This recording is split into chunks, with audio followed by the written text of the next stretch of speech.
Halo, selamat siang pemirsa. Sejumlah berita telah kami rangkum untuk Anda. Bersama saya, Fatima Azharo, inilah Warta Siang.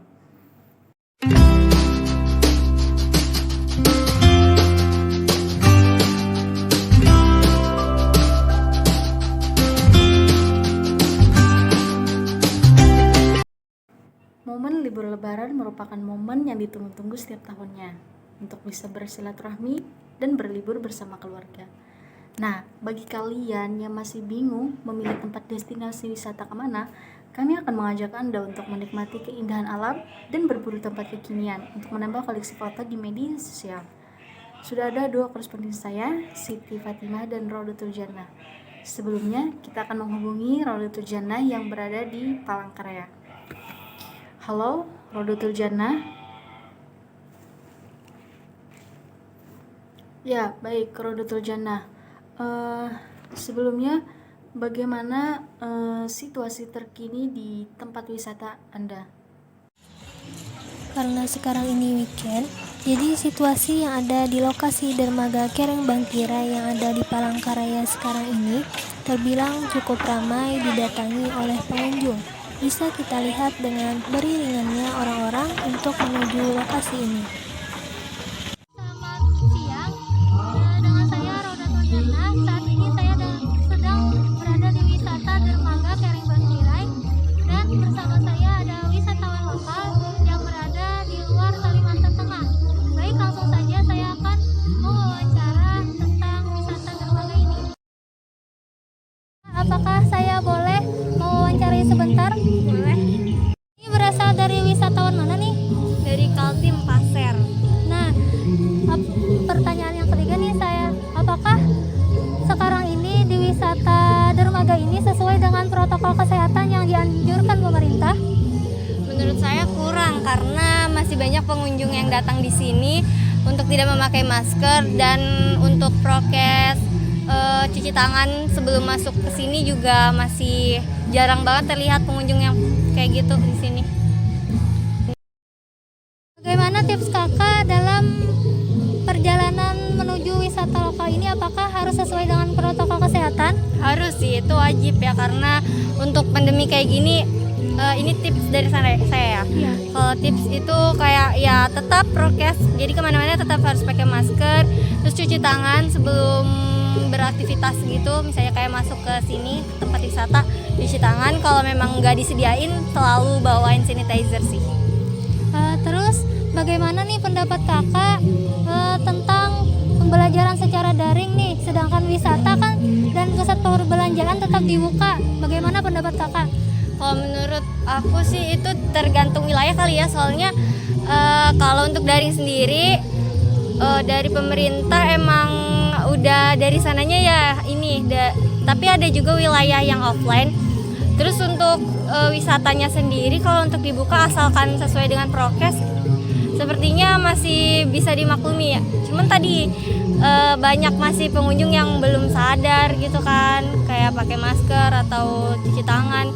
Itu aja sih yang kayak masih belum bisa dimaklumi gitu. Harusnya sesuai prokes.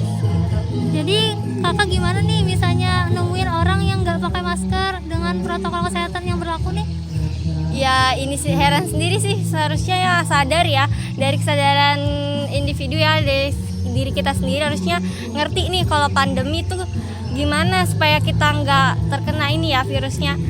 Harusnya lebih ke misalnya daerah sendiri ada penyuluhan ya buat kesadaran, misalnya kayak gimana pentingnya nih harus kita pakai masker, gimana pentingnya harus cuci tangan sebelum beraktivitas kayak gitu. Untuk dari aku sendiri kalau misalnya ngelihat orang yang nggak pakai masker, kalau misalnya kenal ya pasti ditegur, kalau enggak ya dibiarin aja sih gitu. Gitu. Baik, terima kasih.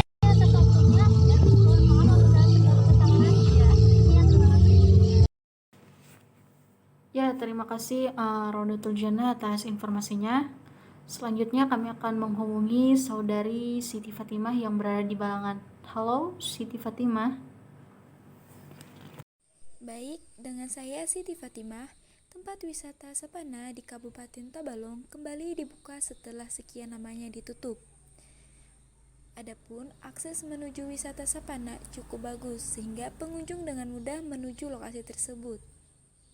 Baiklah, saya sekarang sudah bersama 3 orang pengunjung. Kakak siapa namanya? Hasya. Risma. Mohon maaf mengganggu waktunya sebentar, Kak.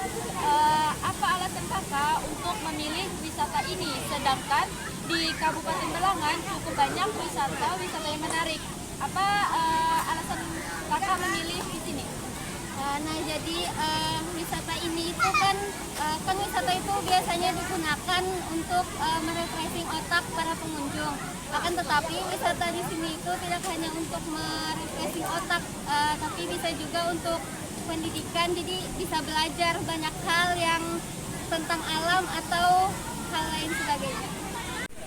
Jadi menurut Kakak sendiri, saat pandemi sekarang, apakah protokol kesehatan tetap berjalan sesuai anjuran pemerintah yang dengan menerapkan 5M di wisata ini?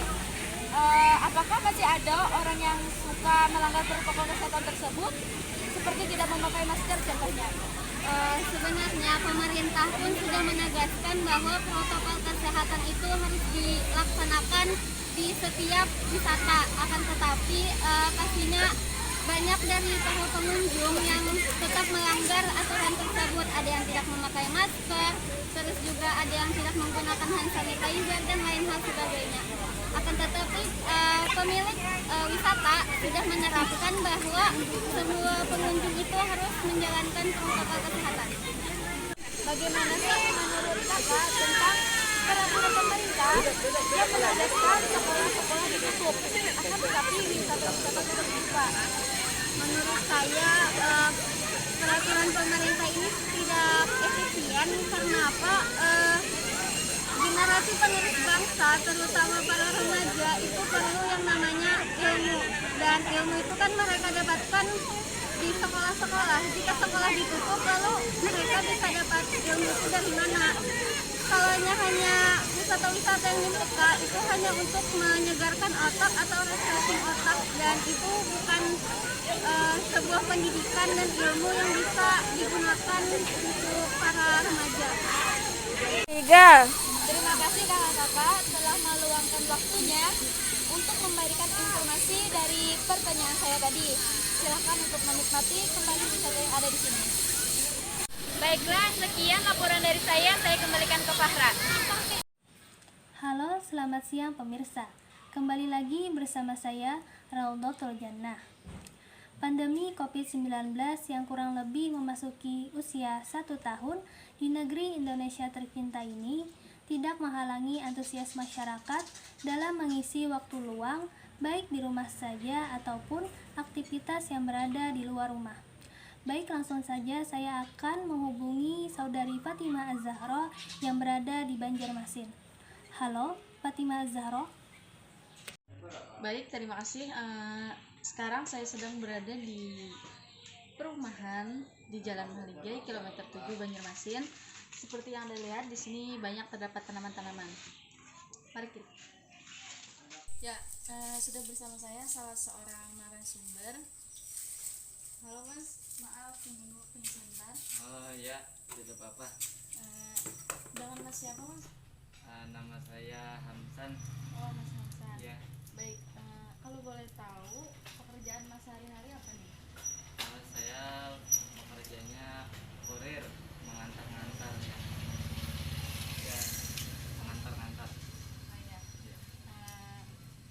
Tanaman sebanyak ini dari mana Mas mendapatkannya? Oh, ini ada banyak jenisnya.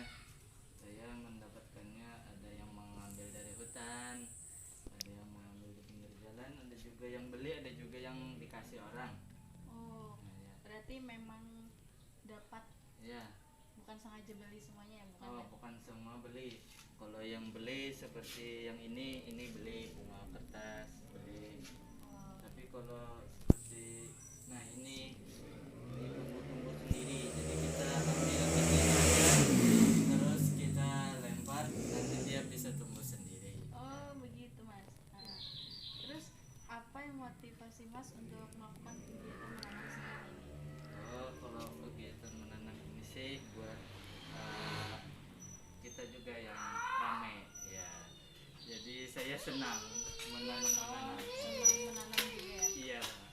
Ya. Setiap berapa kali seminggu nih dilakukan perawatan tanaman-tanaman ini? Oh, kalau perawatan, kalau menyiram sih karena ini sudah masuk musim panas, jadi disiram terus setiap hari.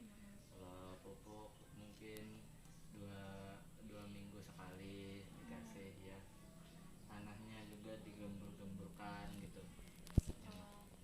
Ya Mas, baik. Terima kasih Mas sudah mengganggu waktu Ya Mak, sebentar. udah apa-apa Ya. Mbak. Ya. Ya, pemirsa, itulah beberapa informasi yang saya dapatkan dari naskah sumber kita tadi. Selanjutnya saya kembalikan ke studio. Baik, terima kasih informasinya, Saudari Fatimah Zahro. Selanjutnya saya akan menghubungi Saudari Siti Fatimah yang berada di Balangan. Halo, Siti Fatimah. Terima kasih kepada Raudatul Jannah. Kembali lagi dengan saya Siti Fatimah berada di Balangan.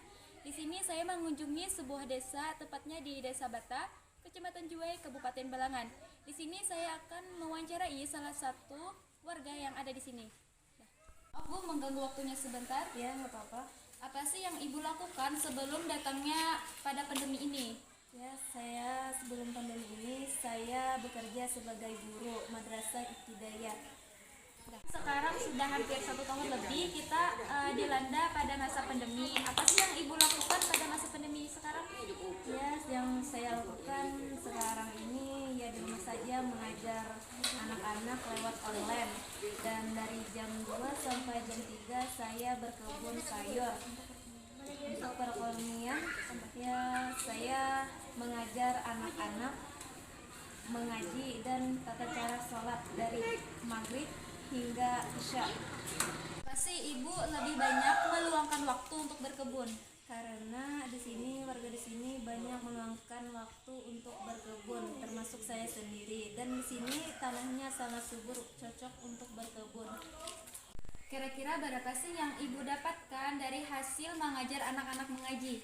Oh ya, jadi ya saya tidak menentukan berapa yang diberikan, tapi saya menganjurkan bahwa orang tuanya itu memberikan seikhlasnya saja. Terima kasih kepada Ibu Karimah telah meluangkan waktunya untuk saya wawancarai. Ya, sama-sama.